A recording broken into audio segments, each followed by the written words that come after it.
Hey guys, welcome back. So now getting into the conclusion of Justice League in the war between Justice and Doom, there is a lot of madness surrounding this conclusion. Whether it be the connections between this and Hell Arisen, or the conclusion of this in Secret Crisis, of which to all of the above, I will do my best to close as many of those gaps as possible as we get through this. So let's get into it. But first, if you're new to the channel, be sure to subscribe to catch the spills every week. And don't forget to hit that bell up top so we can squat up in the comments for the first hour.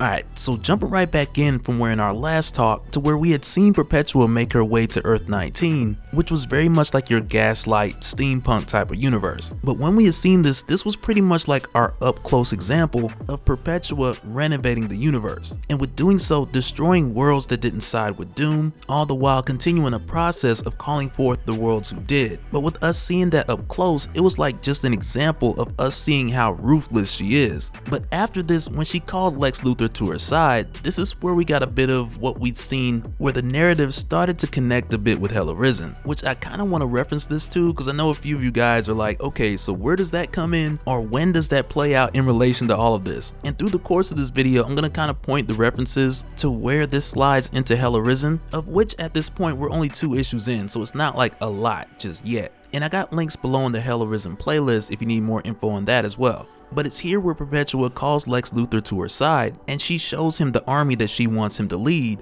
of which he is pleased to see, but he also lets Perpetua know, like from his experience, that underestimating the heroes would be a mistake, which leads Perpetua into showing Lex how she's going to prepare him with the 7 hidden forces. And with doing so, when they meet up with the other members of the Legion of Doom, and like when they do, the Anti-Monitor is just looking at him like, oh, y'all finna get it.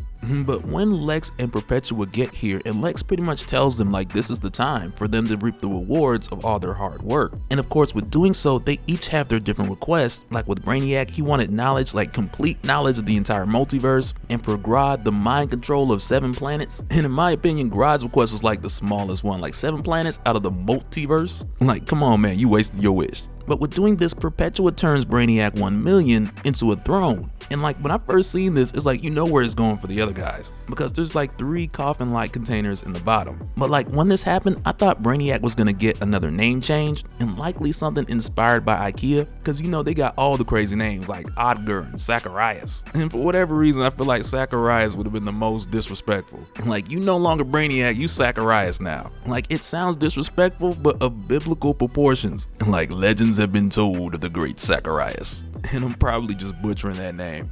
But with doing this, Sinestro, Grodd, and Cheetah, they're placed within the foot of the throne, and all along the way, they're screaming to Perpetua and Lex like, look, we did everything that you asked. And as a reward, it's not even like they got their own throne. Instead, they just got thrown up under it, which is worse than getting swept under the rug. Or it's possibly better. I don't know, depends on how you look at it. But either way ain't good. But when this happens, this is actually the moment when Lex Luthor gets the powers of the 7 dark forces of Perpetua.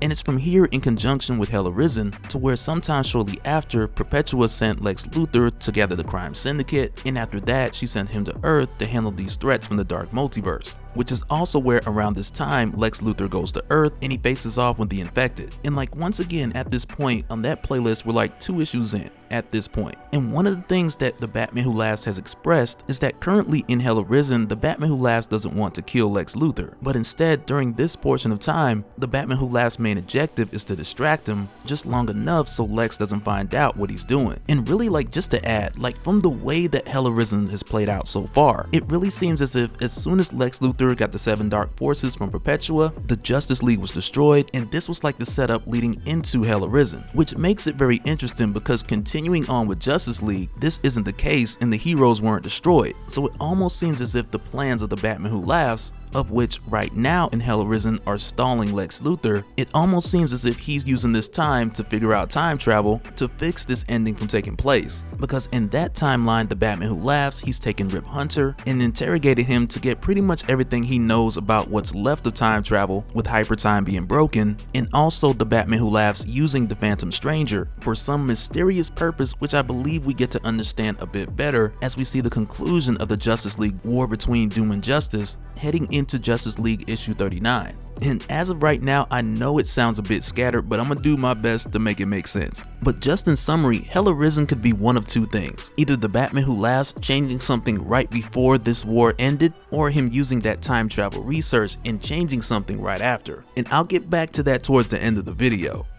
But picking back up with Justice League, we also have the Anti-Monitor, who was sent after Kendra and Shane, who have been separated from the Justice League for some time, like since the death of William Payton, Starman. And it's also here where we figure out where the Justice League, they've more or less figured out what they need to do, because at this point they realize that facing Perpetua and Lex and his army with just brute strength is not going to work. And they've seen the visions of this not working, like we talked about before, which likely manifested to Jarro because they're broken realities which have come out of the broken hyper time. And I'll even go as far to say right now, like, had it not been for Hell Arisen, like, all these guys would be dead right now. But at this point, with them still here and further discussing their options, of which they know just fighting to win is not going to happen, but rather instead with them fighting of the purpose to show all of them who they failed, all of those who sided with Doom, that they should instead side with justice. And with the heroes going forth and showing this example, they hope to change the minds of those who sided with Doom by showing their faith in the victory by fighting a war that they're not equipped to win. But also as part of their plan, they need a bit of telepathic help, which Jarro and Miss Martian, they're not quite able to cover. And this is where we see Barry Allen send John Stewart out to go get Kendra and Shane the fastest way possible. And also you have Kendra's and Shane's connection to the totality, so there's that. But as soon as John Stewart heads out there, Lex Luthor and his army, they arrive at the Hall of Justice, to where Lex Luthor, he's on the intercom calling out Batman and the others, but lo and behold, Batman got an intercom and a couple other tricks too.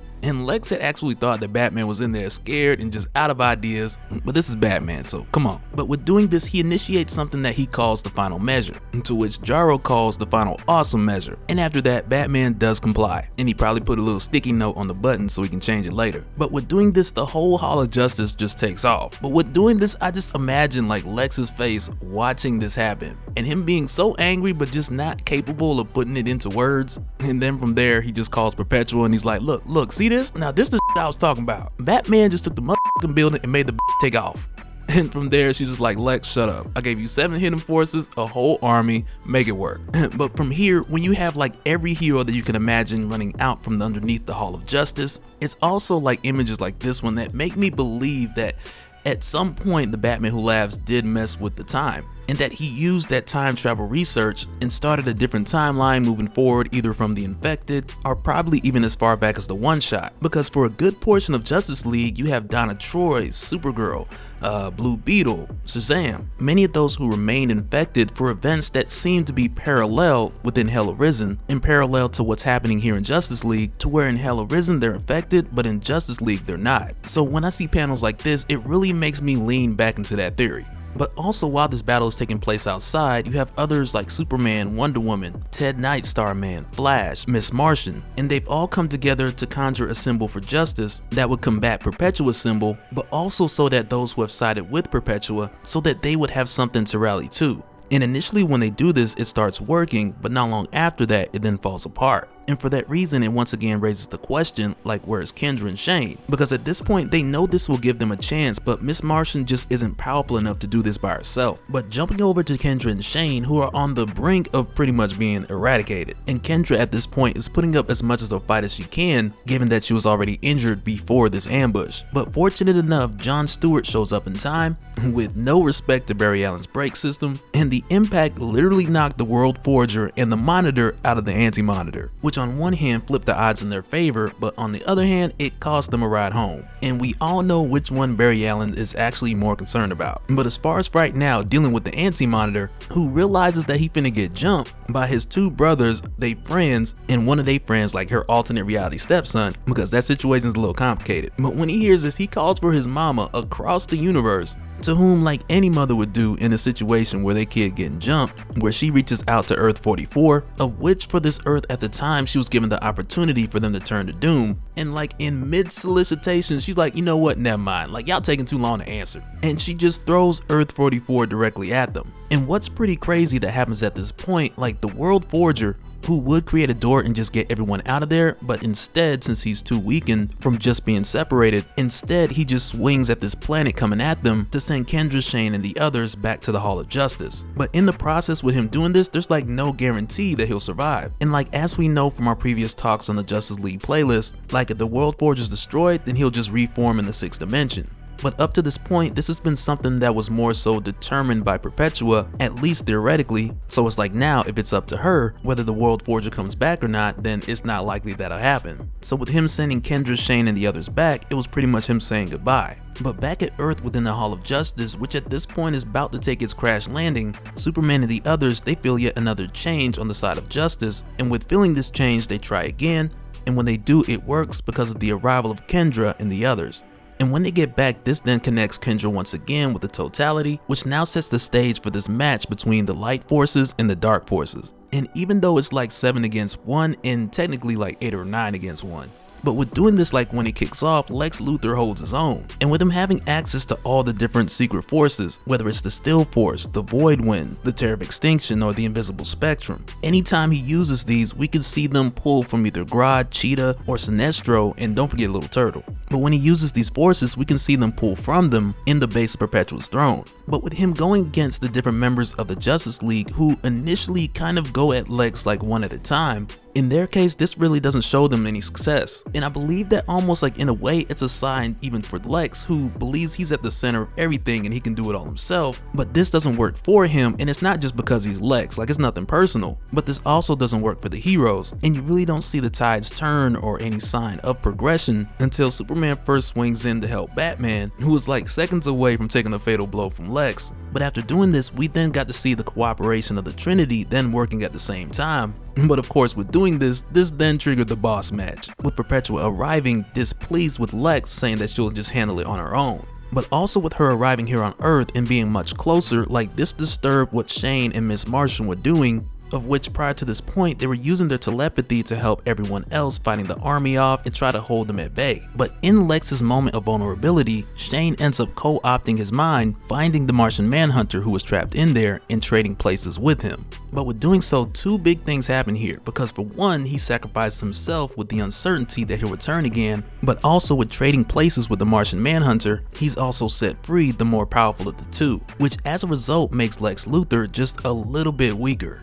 But that's one of those things that's neither here or there, because at this point, Martian Manhunter, he then reaches out to everyone and mainly giving his speech to the people who have sided with Doom to hopefully persuade them to correct their ways and hopefully side with justice, which initially starts to work. Like the symbol of justice, it begins to form again, which is essentially what they need for Kendra to have enough power with the totality to use it and trap Perpetua once again. And like I said, everything has been working, and according to all the quote rules that have been set in place on how to put Perpetua back, the heroes followed it to a T, but then boom, it doesn't work. And the reason why, which we come to find out, like from the beginning to the end, all of these things have been set in place by Perpetua, and essentially there was no ending scenario where the heroes were gonna win. And she even goes on to express like even the glimmers of hope that they had, that they only took place because she allowed it. And with her saying this, there's like something super important to keep in mind, because if that were truly the case, there would have been no alternate scenarios throughout Hypertime. And when it ends here and she tells them that this story is over and I'm about to start a new one, she intends to kill the Justice League, but they're taken away. And this is really like one of your examples of, contrary to what Perpetua has said, that she does not have absolute control. And it's like she's closer than most, but not absolute. But when this happens and we start with John Johns, who's been taken apart and reformed back together on the moon, we come to find out that it's a bit more than that. But first we realize that he doesn't have any of his powers, because immediately when he's brought back together, he tries to reach out to Shane, who literally gave his life so John could come back, but even still John's not able to reach him. And immediately after this, we find that the rest of the heroes, that they don't have their powers as well. And it's kind of questionable for Kendra, because her wings are still glowing, so they may still be connected to the totality, but it probably won't help just because of where they are, which we'll get into more specifically in just a moment. But initially with this happening, they're confused, they don't know how they got here, they don't know why Superman can't fly, like where did their powers go, like what exactly happened. And Aquaman assures them like this isn't death because he's recently done that before. And so with that, they know that it's something else. But as we find out, they were brought here by the Quintessence, which is Highfather, Phantom Stranger, Hera, Shazam, Gauntlet, and Spectre. And with bringing the heroes here, they one, saved them from Perpetua who meant to kill them, but also used their powers to cloak the heroes so she couldn't find them, which shows us once again that in spite of Perpetua's words, her powers are not absolute, which also makes her quote-unquote story fallible as far as everything playing out the way she wanted to from start to finish. But even with her restarting the universe here, and the Quintessence arriving and telling the heroes that their fight must continue elsewhere, to where in this case it'll be a fight for all things, in which I ain't gonna front, I thought they was fighting for all things already. But with them doing this, it really feels like a setup for Secret Crisis. Because if you guys think about it, for both DC Rebirth and also Marvel Legacy,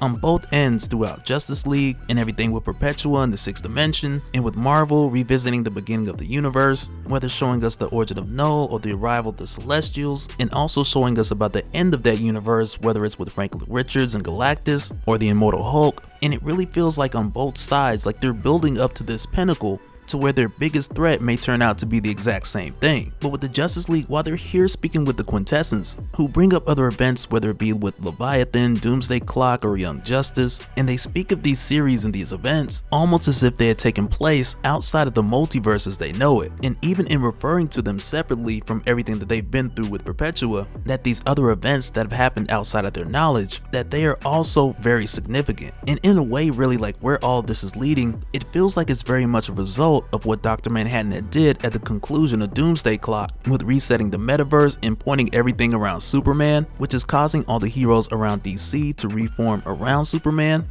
which may have caused some kind of instability, but at this point it's still hard to tell how or if that even ties in.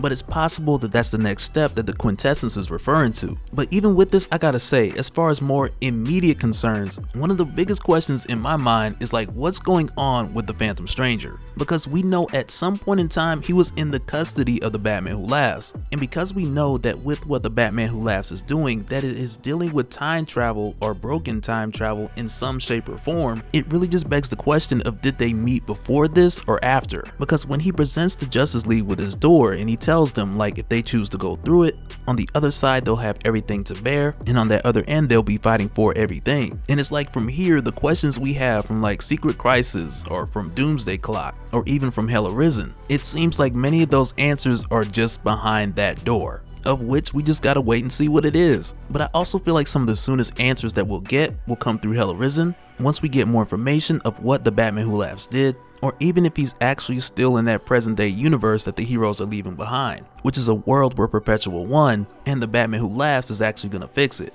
Because really with this ending, in addition to my theory with the time travel, that's the only way I can make sense of Hell Arisen at this point. With the Batman Who Laughs manipulating the timeline and traveling through these realities with the infected, like that's the only theory that makes sense to me so far in my mind. But like I said, that's one of those things we just gotta see how it pans out and put the new pieces together as we go. But once again, I just want to give a shout out to all the Patreons. Thank you for your support. And I got a message not long ago, like it was probably on Facebook, and just for everybody on Facebook, like when I don't respond, nothing personal, I just don't be on Facebook like that. And I do respond on Facebook at times, but I'm mainly Patreon here and Twitter. But I got a message the other day from someone who said they're not really in the financial position to be able to be a Patreon, and for those who can't, I just want to let you know that it's cool. Liking and sharing are free, so those also help. So don't feel bad, just tell a friend or share a video, because in my eyes, those also count as a squad coming together. But for those of you who do want to tap into the different tiers, whether it be $1 or $5, that's totally up to you and what you choose, and I got the links for all that down below. But that'll do it for this one, guys. The war between Justice and Doom may have come to an end, but we still got loose ends to tie up within Hell Arisen that still need to connect some of these plot threads. And as far as like where the Justice League is going through that door, at this point, any answer could be right. But for now, let me know your thoughts down in the comments below, and we'll do it again in the next one. Alright, later.